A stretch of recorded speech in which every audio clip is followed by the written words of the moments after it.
여러분, 1990년도에 늑대와 함께 춤을이라는 영화가 상영되었습니다. 여기에 보신 분들도 계실 거라고 생각됩니다. 이 영화는 인디언들과 함께 살게 된 미국 장교의 이야기입니다. 그것을 영화로 한 건데요. 그런데 이 영화의 이름이 참 특이하죠. 늑대와 함께 춤을이라는. 이 영화의 이름이 이렇게 붙여지게 된 이유는요, 배경은 이 영화의 주인공의 이름이 늑대와 함께 춤을입니다. 영화의 이름이 특이한 줄 알았더니 알고 봤더니 사람의 이름이 늑대와 함께 춤을이라고 이름을 붙이는 것은 더 이상하지 않습니까? 왜 이렇게 주인공의 이름이 늑대와 함께 춤을이라고 이름이 붙여졌냐 하면은요, 이 사람이, 주인공이 영화 중에 늑대와 함께 춤을 추는 장면이 있습니다. 그것을 보고 인디언들이 그 사람의 이름을 마치 별명처럼 늑대와 함께 춤을이라고 이름을 지어주었습니다. 영화 중에는 사실은 독특한 이름이 이 사람뿐만 나오는 것이 아닙니다. 또 다른 이름들도 있습니다. 영화 중에 늑대와 함께 춤을과 사랑에 빠진 여인이 있습니다. 이 여인의 이름이요, 주먹쥐고 일어섭니다. 이외에도 새를 발로 차, 머릿속에 바람 등의 이름이 나옵니다.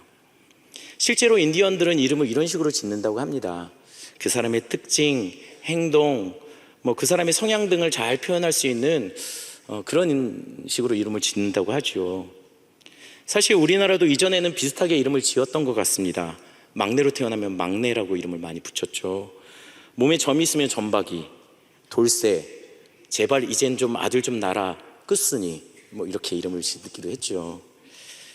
이름은요, 그 사람이 어떤 사람인지 이름만으로도 그 사람의 성향 또는 정체성, 특성 등을 알 수 있는 방식으로 이름 지어졌다라는 것이에요.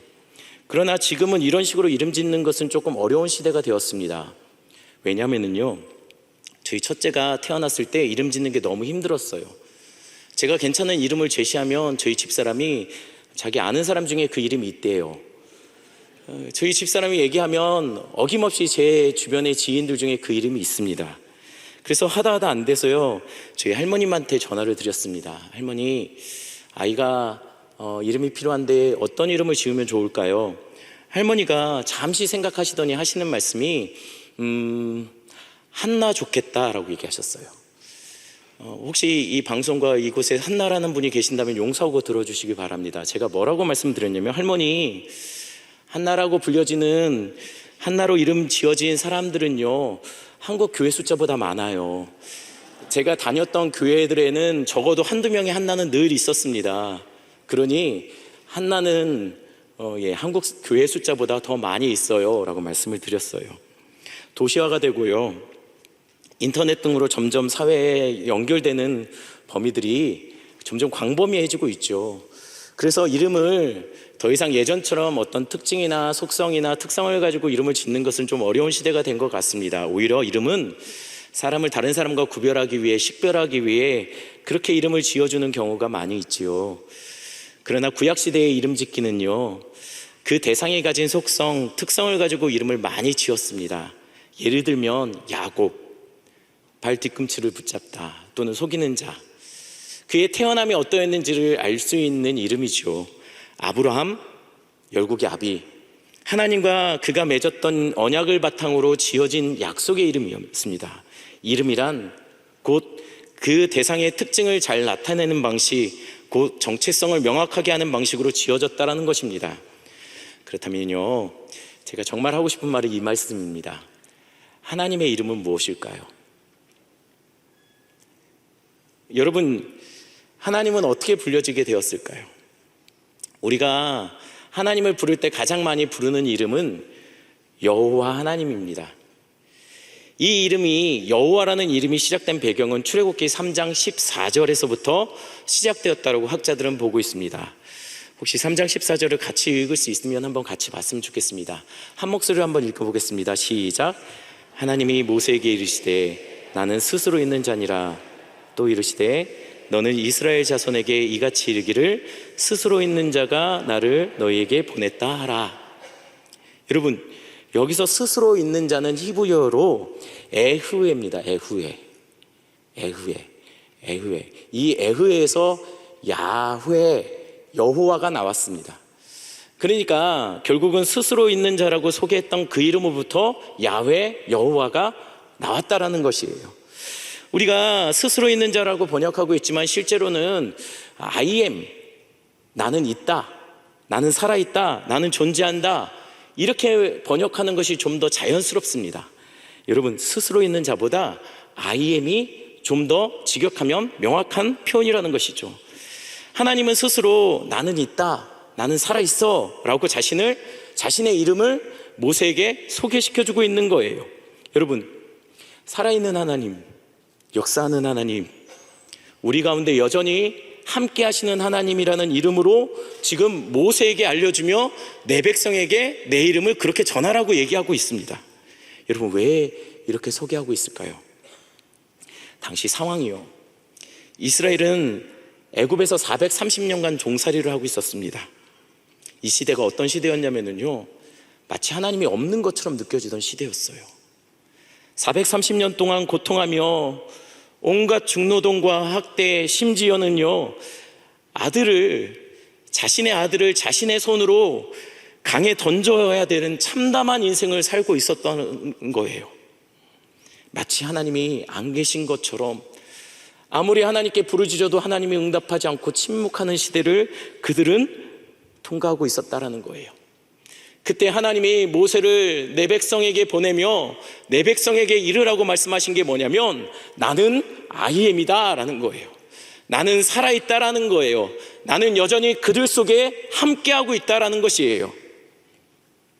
여러분, 하나님께서 이것을 말로만 하신 것이 아닙니다. 실제로 능력으로 하나님이 그들 속에 함께 하심을 증명해 보이세요. 그게 뭐냐면 바로 10가지 재앙이죠. 10가지 재앙은 애굽 백성에게는 재앙이었지만 이스라엘 백성들에게는 하나님이 그들을 돕고 있고, 하나님이 그들의 문제 속에 함께 하시고, 하나님이 그들을 고아처럼 버려두지 않고 있다는 것을 보여주는 사인이었다는 것이에요. 이스라엘이 홍해 앞에 있을 때도 하나님은 그들에게 I am으로 계셨습니다. 하나님은 그들에게 살아계셨어요. 어떻게요? 홍해가 갈라짐으로 그것을 보여주신 거예요. 여러분, 10가지 재앙이나 홍해가 갈라진 사건, 그 모든 것은요, 하나님이 안 계시면, 하나님이 없다면, 하나님이 이스라엘 중에 함께하지 않는다면 도저히 일어날 수 없는 일들이죠. 도저히 이스라엘 능력으로 어찌해 볼 수 없는 일들이 일어난 거예요. 하나님이 아니면 설명할 수 없는 일이 일어난 겁니다. 하나님이 안 계신다면 일어날 수 없는 일들이 일어난 거예요. 그래서 사람들은 이것을 보며 하나님이 우리와 함께 하시다는 것을 알게 될 수밖에 없는 것이죠. 하나님은 그들과 함께 하셨습니다. 여러분, 신광야에서도 마찬가지였어요. 마라에서도 마찬가지였어요. 쓴물이 단물로 바뀌었죠. 신광야에서는요, 양식이 떨어졌을 때 하나님은 하늘에서 만나를 들이부었어요. 200만 명이 넘는 사람이 먹었으니 그냥 잠깐 조금 내린 것이 아니었어요. 쏟아 부으셨다는 거예요. 이 모든 것은 하나님이 없으면 안 되는 일, 하나님이 아니면 설명할 수 없는, 해석할 수 없는 일이 일어났다는 것이에요. 그래서 이것을 통해 하나님은 그 백성에게 나는 살아있다, 나는 너희들과 함께 한다라는 것을 보여주셨다라는 것이에요. 그러니 이 정도 보여주셨으면, 이 정도 사인이 나타났다면 하나님이 정말 살아계심이 분명한 것 아닙니까? 여기에 무엇을 더해야 될 필요는 없는 거 아닙니까? 누가 봐도 하나님이 살아계심이 너무나 분명하게 나타나는 것 아닙니까? 우리 하나님 살아계세요. 그래서 이스라엘 백성들은 하나님을 여호와 하나님이라고 부른 것이죠. 그런데 오늘 본문에 이상한 일들이 벌어져요. 이스라엘이 모세와 다투고 하나님을 시험하면서 이렇게 말하고 있더라는 거예요. 여호와 하나님께서 우리 중에 계시냐? 여호와 하나님께서 정말 우리 중에 함께 하시냐라는 것을 갖고 이야기하고 있더라는 거예요. 아니, I am이신 하나님, 살아계신 하나님에게 그들이 하나님의 여호와의 존재 자체를 흔들어 놓는, 의심하는 그 말을 하고 있다는 거예요. 여러분, 이렇게 말한 사람들이 다른 사람이 아니에요. 애굽에서 10가지의 재앙을 직접 눈으로 목도했던 사람들입니다. 갈라진 홍해를 통해서 그 바다 밑에 마른 땅같이 그 바다 밑을 걸어갔던 사람들, 하나님의 구원을 감격해서 예배하며 찬양하며 그 땅을 밟았던 사람들이 지금 이와 같이 하나님이 우리 중에 계시냐라고 말하고 있더라는 거예요. 심지어는요, 그날 아침에 온 진영 주변에 수북히 내린 만나를 따면서 하나님이 오늘도 우리를 잊지 않으셨구나, 감격하며 그 양식을 거두며 그 양식을 먹었던 백성들이 지금 뭐라고 말하고 있냐면, 도대체 하나님이 우리 중에 있는 거야 없는 거야 라고 불평하고 있더라는 것이에요. 이게 어떻게 된 일일까요? 우리 본문을 살펴가면서 자세하게 한번 그것을 봤으면 좋겠습니다. 먼저 1절 같이 다시 한번 보겠습니다. 1절 말씀 제가 읽어드립니다. 이스라엘 자손이 온 회중이 여호와의 명령대로 신광야에서 떠나 그 노정대로 행하여 르비딤에 장막을 쳤으나 백성이 마실 물이 없는지라. 이스라엘 백성들이 여호와의 명령을 따라 신광야를 떠나서 지금 르비딤에 장막을 쳤습니다. 이 신광야를 떠난 것은 그들의 의지가 아니었어요. 1절은 분명히 이야기합니다. 여호와의 명령대로 순종하여 그들이 신광야를 떠났다라고 이야기하고 있습니다. 여러분, 신광야는요, 이스라엘에게 특별한 은혜의 장소였습니다. 이곳에서 처음으로 만나가 내렸고 그들이 만나를 먹었어요. 광야에서요, 만나가 쏟아질 때 얼마나 감격하고 감동을 하였을까요? 이곳은 그들에게 놀라운 체험의 장소, 은혜의 장소였다는 거예요. 비록 환경적으로는 어려웠죠. 하지만 하나님이 그들 속에 내가 너희와 함께해, 너희 중에 함께 있을 거야 라는 약속을 받은 땅이었다는 거예요. 그런데 하나님은 그 은혜의 장소를 떠나 르비딤으로 그들이 거처로 옮기라고 말씀하십니다. 르비딤이라는 이름의 뜻은요, 쉼터 또는 원기 회복의 장소, 이런 뜻입니다. 휴식이 있는 곳이죠. 회복의 장소입니다. 거칠고 척박한 신광야를 거쳐왔습니다. 통과했습니다. 그리고 지금 그들이 가는 곳은 지금 르비딤을 향해서 가고 있습니다. 그렇다면 이들의 마음이 어땠을까요?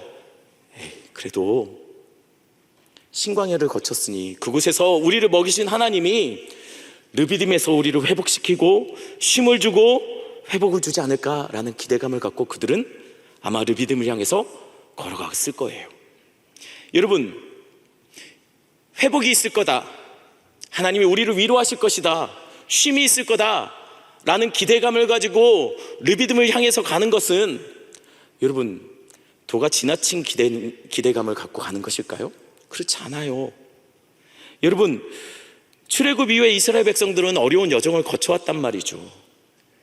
신광야를 거치면서 그들 속에는 어려운 시간을 잘 버텼으니 이제는 하나님께서 자신들을 위로하시고 좀 나은 환경, 쉼을 주실 거라는 그런 기대감, 그것은 당연한 것이에요. 살아가면서 우리도 어려울 때가 있지 않습니까? 때로는 우리도 지칠 때가 있잖아요.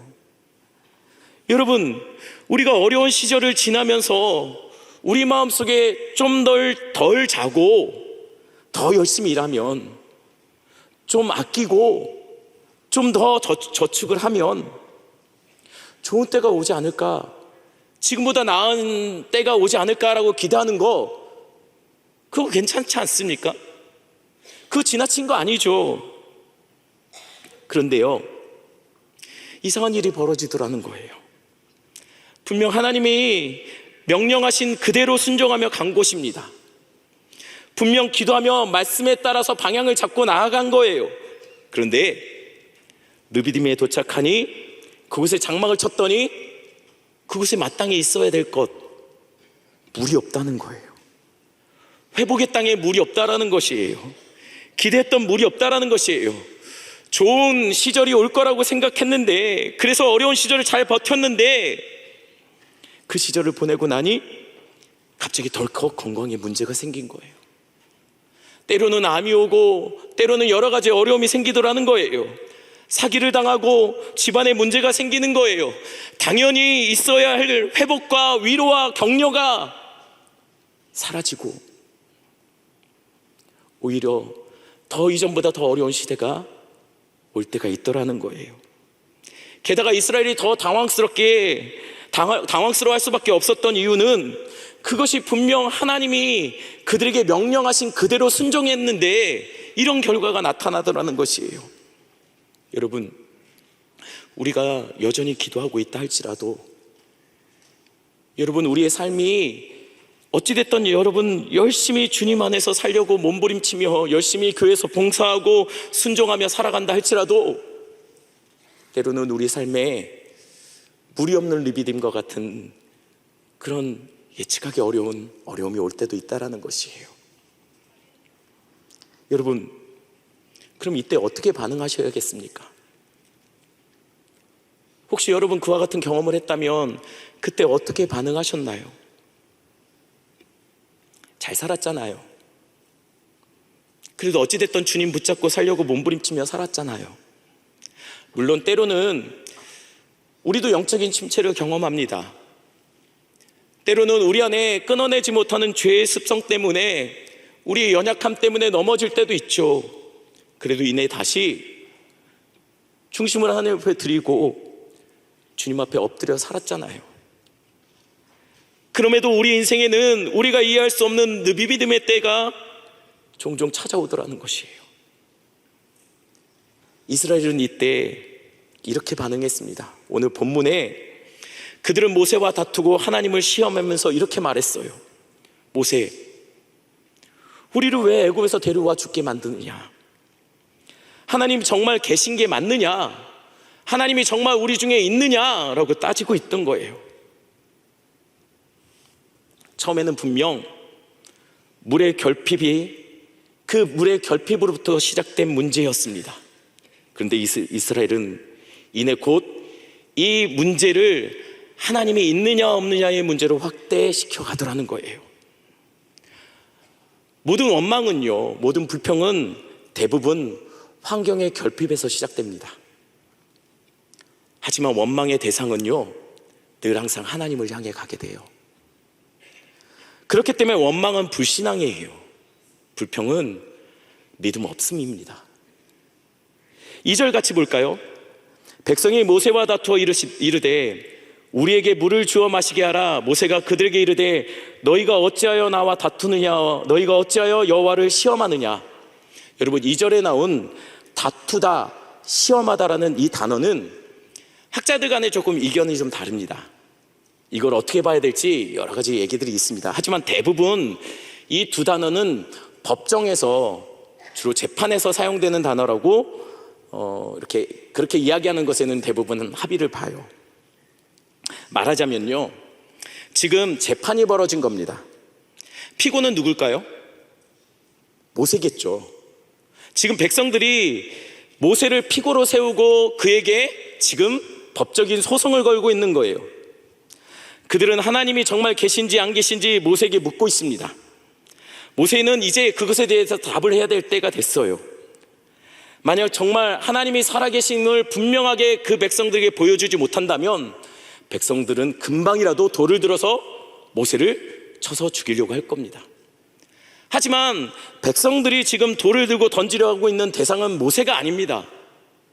사실은 하나님을 향한 그들의 돌이었죠. 모세는 어디까지나 하나님의 대리인입니다.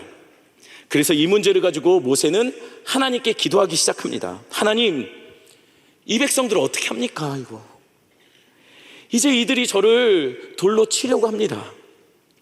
아마 모세가 기도하는 모습들은 온 백성들이 주목하여 봤을 거예요. 그리고 그들은 그렇게 생각했을 겁니다. 충분히 우리의 요구, 우리의 의사가 모세에게 전달됐다.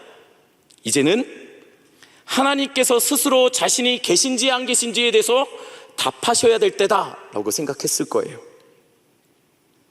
5절에 보니 드디어 여호와께서 모세에게 말씀하기 시작합니다. 5절입니다. 우리 같이 한번 읽어보겠습니다. 한 목소리 있습니다. 시작.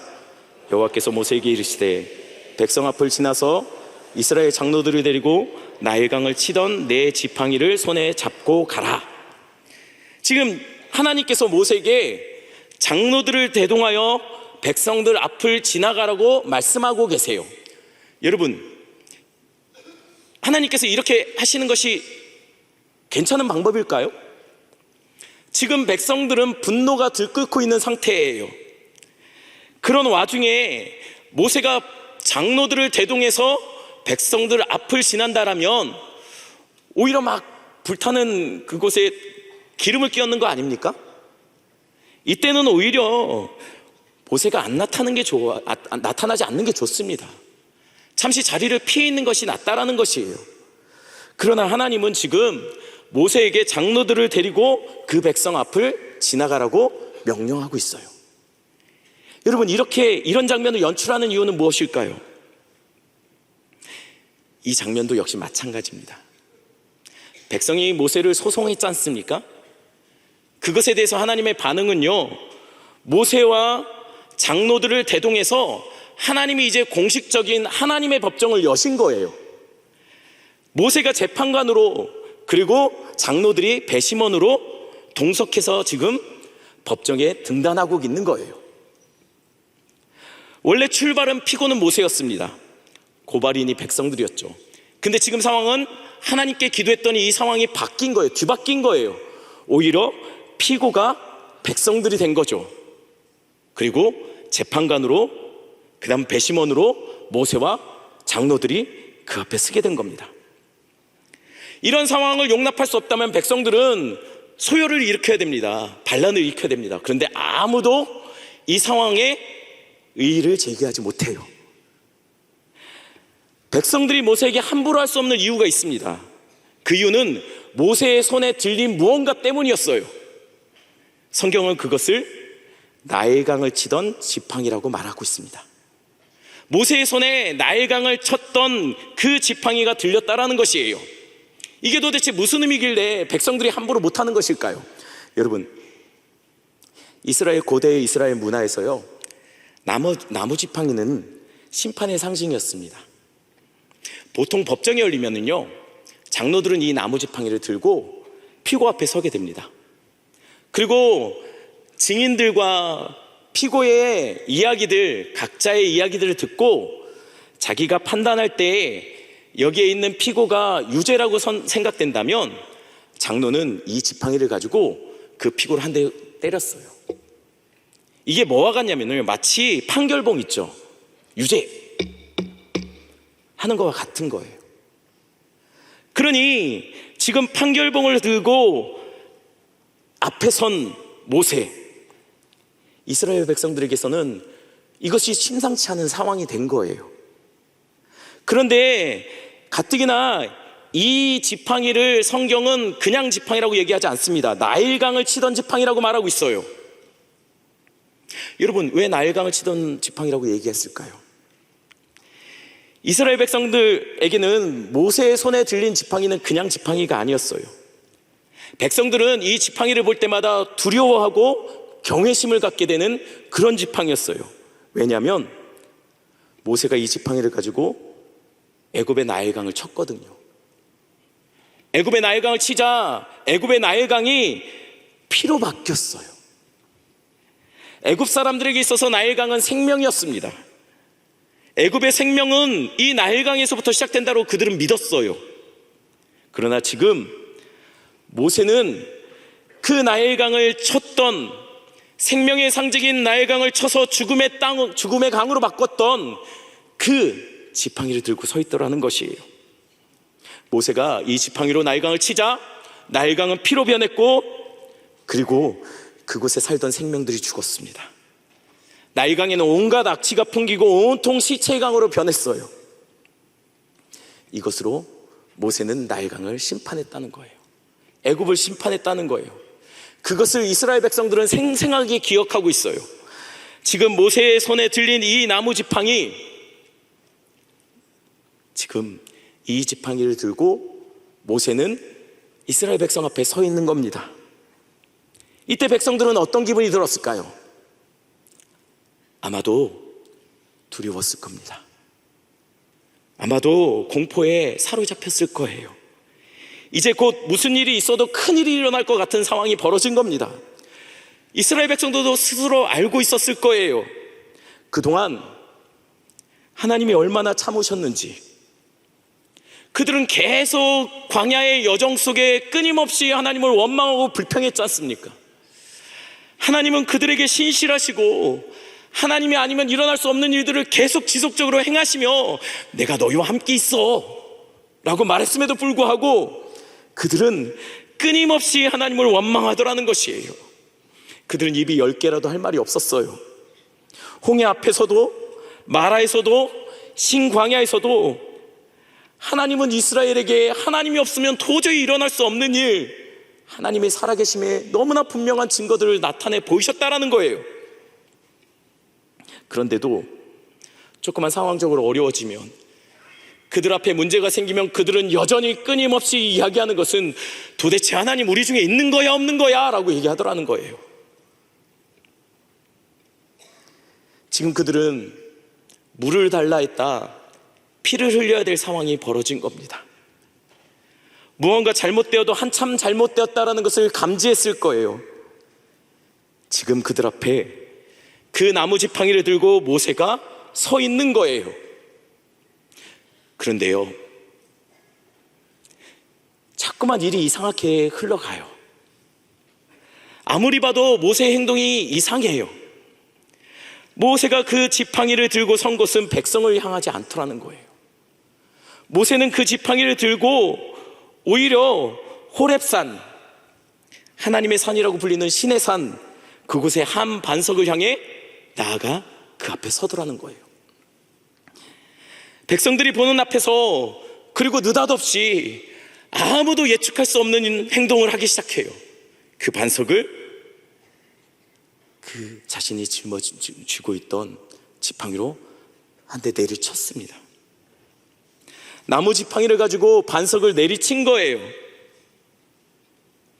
마치 반석에게 너는 유죄야! 6절에 보면은요, 하나님은 모세에게 그 반석을 치라라고 명령했어요. 그리고 모세는 그것에 순종하여 반석을 쳤습니다. 여기서 치라라는 단어는요, 히브리어로 나카라는 단어를 씁니다. 이 단어는 그냥 탁 치는 게 아니에요. 그냥 한 대 때리는 게 아니에요. 이 단어는요, 살해할 의도로, 죽일 목적으로 때리는 것을 나카라는 단어를 씁니다. 그러니 다시 말하면 지금 모세의 손에 들려져 있는 그 심판을 상징하는 지팡이를 통해서 지금 모세는 반석을 죽일 듯이, 사형에 처할 듯이 내리친 겁니다. 정말 이상한 상황이 아닙니까? 모두가 놀라고 당황했을 거예요. 금방이라도 그것을 통해 백성들에게 유죄를 판결할 것 같았던 그 지팡이를 들어서 모세가 지금 느닷없이 반석을 내리치며 사형을 선고하더라는 거예요. 죄는 분명 백성들이 지었습니다. 원망도 불평도 하나님을 시험한 것도 모두 백성들이 했습니다. 그런데 재판이 열리자 사형에 처해진 것은 백성이 아니라 반석이더라는 거예요. 모세의 심판과 저주의 나무의 지팡이가 매섭게 반석을 때렸어요. 그리고 놀랍게도 그 반석이 쪼개지자 그곳에서 생수가 터져나오기 시작했습니다. 여러분, 이상하게도 죽어 마땅한 그 자들, 늘 반복되어지는 죄의 습관으로 하나님을 원망하고 불평하며 도대체 하나님이 우리 중에 있는 거야 없는 거야 라고 말을 했던 그 사람들에게 하나님은 어떠한 죄도 묻지 않으십니다. 그리고 하나님은 반석을 깨트려 그곳에서 생수를 터뜨리시더라는 거예요. 죽어야 할 200만 명이 넘는 백성들이 그 생수로 인해서 살게 되더라는 것이에요. 여러분, 200만 명이 먹는 생수가 터졌다면은요, 그냥 이 물이 쫄쫄쫄 나온 거 아닐 겁니다. 아마 마치 하늘을 꿰뚫어 버릴 것처럼 물이 솟구쳐 올랐을 거예요. 어쩌면 약수물 받듯이 그냥 물통 들고 줄 서서 그 물 받아가려고 그렇게 서로 아우성치는 그런 물 아니었을 거예요. 그냥 계속 넘치도록 흘러나는 물이 그냥 흘러가게 둬도 전혀 아깝거나 낭비처럼 느껴지지 않을 만큼 풍성하게 아마 그 반석에서 물이 흘러 터져 나왔을 거라는 거예요. 도대체 이게 무슨 일일까요? 분명 죄는 이스라엘이 졌는데 지금 이스라엘 진영에서 축제가 벌어지고 있어요. 대신 애꿎은 반석이 얻어맞고 깨지고 심판나여 죽임을 당하더라는 거예요. 이게 이상하더라는 거예요. 이해하기 힘든 일은 더 있습니다. 바로 6절 내용이에요. 알고 봤더니 모세가 친 것은 단순한 반석이 아니더라는 거예요. 한번 우리 6절을 꼼꼼히 살펴보면서 한번 이야기해 봤으면 좋겠습니다. 6절 상반절만 보겠습니다. 한 목소리로 읽겠습니다. 시작. 거기서 내 앞에 서리니 너는 그 반석을 치라. 네, 맞습니다. 호렙산에 있는 반석은요, 그냥 반석이 아니었습니다. 하나님이 그 반석 위에 서 계시겠대요. 그리고 모세에게 그 반석을 치라고 명령하신 겁니다. 죽이라고 명령하신 거예요. 결국 모세가 지금 심판을 상징했던 그 지팡이를 들어서 내리친 것은 단순한 반석이 아니라 반석 위에 서 계신 하나님을 친 거예요. 점점 더 이해하기 힘든 상황이 되죠. 죄는 분명히 이스라엘이 졌는데 오늘 본문에 보니 심판당하기로 작정하신 분은, 나무에 맞아 죽기로 결단하신 분은 하나님이시더라는 거예요. 심판은 백성들이 당해야 하죠. 근데 심판주 되신 하나님이 마치 백성들에 의해서 심판되어지듯이 죽으시고 계시는 장면을 오늘 본문이 상징적으로 보여주고 있더라는 거예요. 매맞은 반석이 깨지고 살해되자 그곳으로부터 생수의 강이 흘러넘치게 됩니다. 터져나온 생수로 인해 백성들은 죽을 수밖에 없는 상황에서 구원을 받게 돼요. 이 생수로 인해 큰 자나 작은 자나 심지어는 가축들까지 그 물을 마시고 살게 되더라는 것이에요. 죽어야 할 자들이 살고 죽을 수 없는 하나님이, 영원하신 하나님이 그곳에서 죽으시겠다라고 약속해 주시는 거예요. 이게 도대체 무엇을 말하는 것일까요? 우리가 놓친 힌트가 본문의 6절에 나옵니다. 우리 6절 한 번만 더 볼게요. 우리 6절 한 번만 더 보겠습니다. 제가 읽어드립니다. 내가 호렙산에 있는 그 반석 위, 거기서 내 앞에 서리니 너는 그 반석을 치라 말합니다. 여러분, 호렙산에 있는 반석을 오늘 본문은 뭐라고 얘기하냐면요, 그냥 반석이라고 말하지 않고 그 반석이라고 말하고 있어요. 정관사 덜을 붙인 겁니다. 사실 시내산 주변에는 반석이 많이 있어요. 널린 게 반석이에요. 반석지대예요. 흩어진 돌줄 중에 굳이 한 반석을 선택해서 그 반석이라고 지금 본문은 이야기하고 있습니다.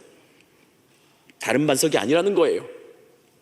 특별히 구별된 반석, 하나님이 미리 지정해 놓으신 한 반석이 있다라는 것이에요. 그냥 순간적으로 아무 반석이나 지정해서 친 것이 아니라는 거예요. 하나님이 예비한 특별한 구별된 그 반석이 있다라는 것이에요. 그 반석의 정체가 도대체 뭐길래 그렇게 돌들로 가득한 그 지역에서 하나님은 그 반석이라고 이야기하는 것일까요? 고린도전서 10장 1절부터 4절까지 말씀, 우리 한 목소리로 우리 같이 말씀 한번 읽어보겠습니다. 같이 읽습니다. 형제들아, 나는 너희가 알지 못하기를 원하지 아니하노니 우리 조상들이 다 구름 아래에 있고 바다 가운데를 지나며 모세에게 속하여 다 구름과 바다에서 세례를 받고 다 같은 신령한 음식을 먹으며 다 같은 신령한 음료를 마셨으니 이는 그들을 따르는 신령한 반석으로부터 마셨음에 그 반석은 곧 그리스도라. 여러분, 맞습니다. 성경은 광야에서 그들을 따르는 이스라엘을 따르는 반석이 있었대요. 그들이 알든지 모르든지, 심지어는 여러 가지 어려움 속에서 하나님이 우리와 함께 계시냐라고 불평하는 그 순간에도 그들을 쫓아다니는 반석이 있었대요. 그 반석은 곧 그리스도라고 성경은 말하고 있습니다. 그렇다면 모든 실마리가 풀리는 거죠. 죄는 이스라엘이 범했습니다. 유죄를 판결을 받고, 그러나 나무 지팡이에 맞고 살해당하는 것은 그 반석이에요. 바로 죄는 이스라엘이 졌지만 그들의 죄 때문에 죽게 될 것은 곧 예수 그리스도가 될 거라는 것이에요. 바로 십자가의 죽으심을 말하는 것입니다. 본문은 예수 그리스도와 그의 십자가 사건을 예표하고 있는 것이에요. 죄는 늘 우리 편에서 졌습니다. 하나님은 늘 신실하셨어요. 늘 불성실한 건 우리였어요. 하나님은 늘 우리에게 함께 하시고 늘 그분의 신실함을 나타내 보이셨어요. 그럼에도 불구하고 우리는 늘 하나님이 어디 계시냐라고 말을 했지요. 당연히 우리가 죽어야 되는데, 당연히 우리가 십자가에서 죽어야 되는데, 하나님이신 그분이 나무에 달려 깨지고 쪼개져서 죽음 당하신 것이에요. 아무리 애굽에서 10가지 재앙을 통해 기적을 통해서 보여줘도, 아무리 마라에서 쓴물이 단물로 바뀌어도, 아무리 신광야에서 만나가 쏟아져 내려도, 조그마한 어려움만 닥치면, 조그마한 문제만 생기면 도대체 하나님 어디 계십니까? 왜 나를 돌보지 않습니까? 라고 말하는 그 이스라엘 백성들에게, 그럼에도 아니야, 난 너희와 함께 있어, 나는 아이엠이야, 나는 너희와 동행하고 나는 살아서 아직도 역사하고 있다라는 것을 알려주시기 위해 그분은 우리를 위해서 십자가를 지시더라는 거예요. 여러분, 우리도 동일합니다. 여러분, 우리는 하나님이 살아계심, 여전히 우리 속에 함께 하심을 무엇으로 할 수 있냐면, 우리 같은 죄인이 주의 십자가를 경험하고 하나님의 백성 된 것, 그것으로 우리는 이미 하나님을 부인할래야 부인할 수 없는 자들이 되었어요. 그런데 삶을 살면서 조그마한 어려움이 닥치면, 하나님 도대체 하나님 계십니까? 어디 계십니까? 라고 늘 원망하고 불평하던 것이에요.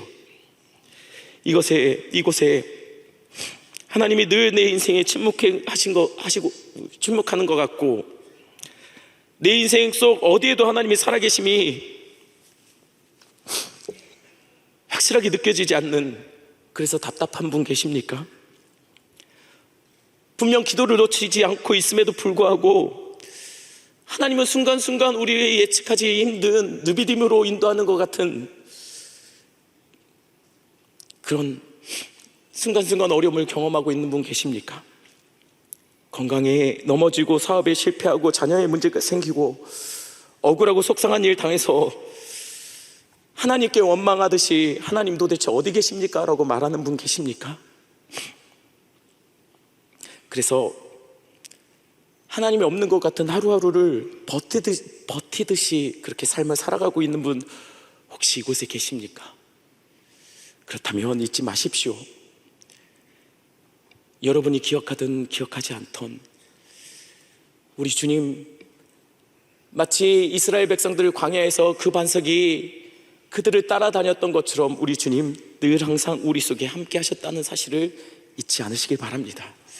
어떻게 알 수 있냐고요? 그것을 바로 예수 그리스도의 십자가 사건으로 우리는 알 수 있습니다.